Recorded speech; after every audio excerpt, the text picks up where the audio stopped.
The history of the Black Death. Imagine a world where the air itself felt like a heavy blanket of fear. A world where one day you were laughing with friends, and the next, you were gone. This was not a nightmare. It was the reality of the Black Death, a killer that swept across continents, changing everything forever. This terrible sickness arrived like a silent storm, sneaking onto ships docking in busy ports. It began in the east, far away in places like Central Asia, where it had been quietly brewing for centuries among small animals. Scientists from the Max Planck Institute for the Science of Human History confirmed in a 2018 study that the first major outbreak of the Yersinia pestis bacterium, the cause of the plague, can be traced back to the early 1300s, likely in Kyrgyzstan. This tiny, invisible enemy was about to make history in the most gruesome way possible. It traveled along ancient trade routes, paths that connected different cultures and carried precious goods like silks and spices. But on this journey, it carried something far more deadly. Fleas, tiny jumping insects, lived on rats, and these rats loved to sneak onto ships and into carts. As these ships and carts moved from town to town, so did the rats, and so did the fleas, bringing their hidden cargo of death.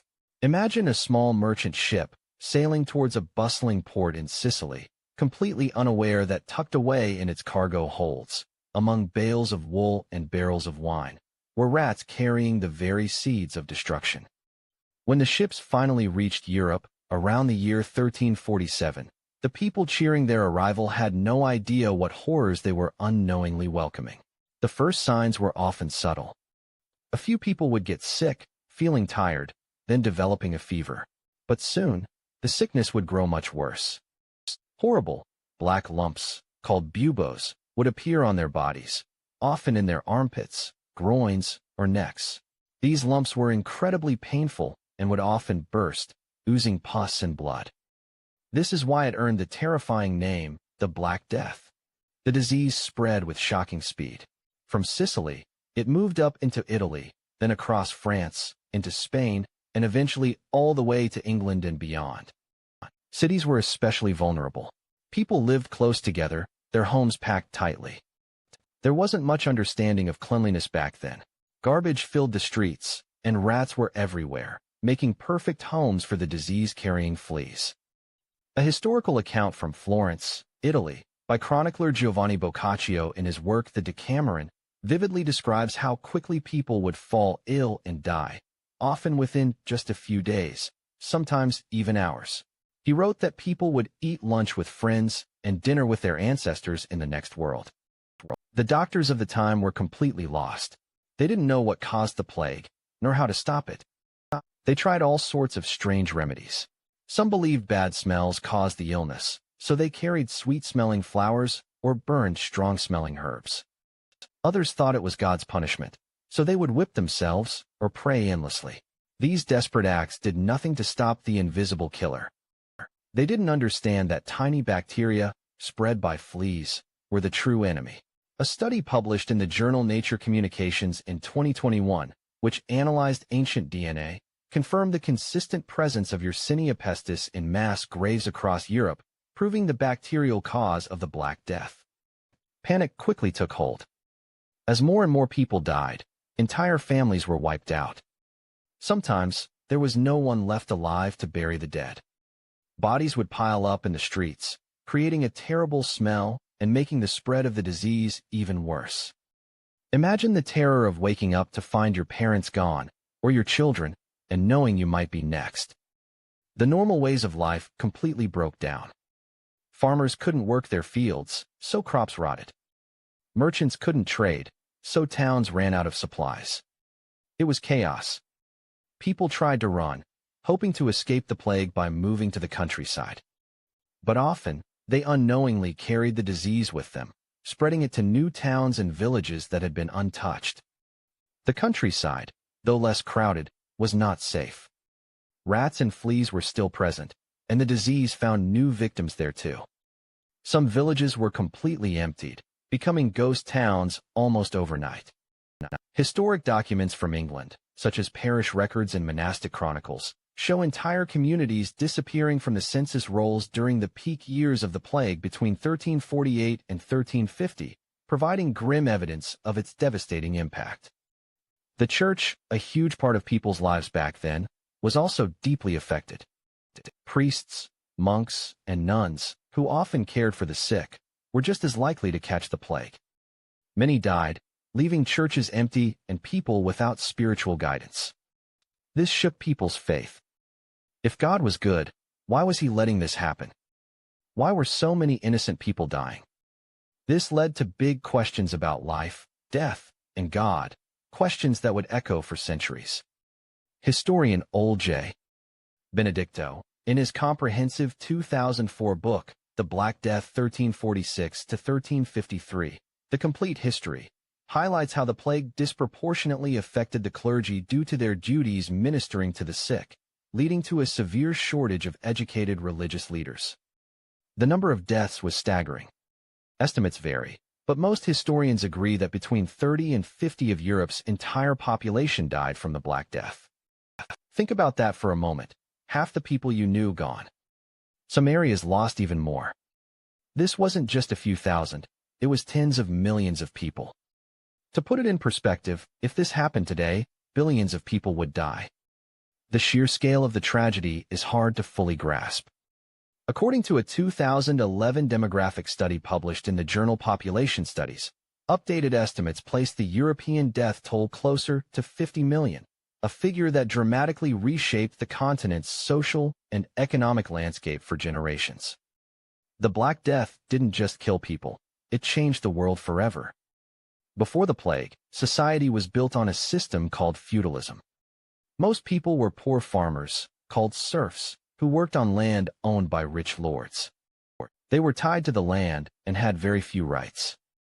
But after so many people died, there weren't enough workers. This suddenly gave the surviving farmers more power. They could demand better pay and more freedom, because if one lord wouldn't meet their demands, another lord might be desperate enough for workers to say yes. This shift in power slowly broke down the old feudal system. Peasants who survived suddenly found opportunities they never had before. They could move to new lands, earn wages, and even own their own property. This was a massive change that paved the way for new ways of thinking about work and freedom. The economic consequences were profound. As noted in a 2013 paper by the National Bureau of Economic Research, the drastic reduction in the labor force led to significant wage increases for the common worker and a redistribution of wealth that had long-term effects on European economic development. Towns and cities also changed. With fewer people, there was more space. Survivors inherited property, leading to some people suddenly becoming much richer than they had been. New rules and systems had to be put in place to deal with the overwhelming number of orphans and widows.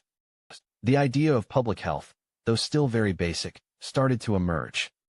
Some cities began to think about cleaning streets or better ways to bury the dead to stop the spread of future diseases. This early seed of public health was a direct result of the terrifying lessons learned from the Black Death. Art and literature also reflected the deep trauma of the plague. Paintings showed dancing skeletons, grim reapers, and the dance of death, where everyone, rich or poor, king or peasant, was led away by death. These artworks reminded people of how fragile life was and how death could come for anyone at any moment. Stories and poems often focused on themes of loss, suffering, and the uncertainty of life. These artistic expressions weren't just pretty pictures. They were a way for people to try and understand the unimaginable grief and fear they had experienced. Even science, or what passed for it at the time, was affected. Doctors and scholars at universities like the University of Paris tried to understand the plague using the knowledge they had. They published reports, even if they were wrong about the cause, trying to share information. Though they didn't have microscopes or modern medicine, their desperate efforts were an early form of scientific inquiry, trying to find patterns and explanations for the terrifying disease.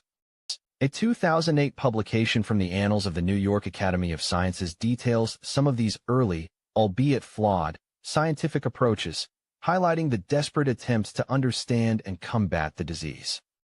The Black Death was not a one-time event that simply disappeared. It continued to return for centuries, though usually not with the same devastating force. These later outbreaks, sometimes called the Great Plague of London in 1665 or other local epidemics, reminded people of the terror of the original Black Death. Each return taught new lessons about quarantine, keeping sick people away from healthy ones, and how diseases spread. These experiences slowly built up knowledge that would eventually lead to modern epidemiology, the study of how diseases spread. The memory of the Black Death lingered long after the worst of it was over. It shaped the way people thought about life and death, about society and faith. It was a stark reminder of humanity's vulnerability to the natural world. It taught lessons about the interconnectedness of global trade routes and the unforeseen consequences of travel. The fear of plague became a part of cultural memory, influencing stories, superstitions, and even medical practices for generations. Today, thanks to modern medicine and science, the plague is treatable with antibiotics. It still exists in some parts of the world, but it is no longer the terrifying, unstoppable killer it once was. We understand how it spreads, how to prevent it, and how to cure it. This progress is a testament to centuries of learning, much of which began with the painful, horrific lessons of the Black Death. The World Health Organization, WHO, continues to monitor plague cases globally, emphasizing the importance of surveillance and rapid treatment, showcasing how lessons from the past inform present-day public health strategies. The history of the Black Death is more than just a story of sickness and death. It's a story of profound change. It tells us about the resilience of humans, how societies adapt, and how even the greatest tragedies can lead to unexpected new beginnings. It reminds us that even when things seem hopeless, humanity finds a way to learn, to grow, and to rebuild. This forgotten event, which reshaped continents and cultures, remains one of the most powerful and important lessons from our past. It taught us about our shared vulnerability and our shared capacity to overcome.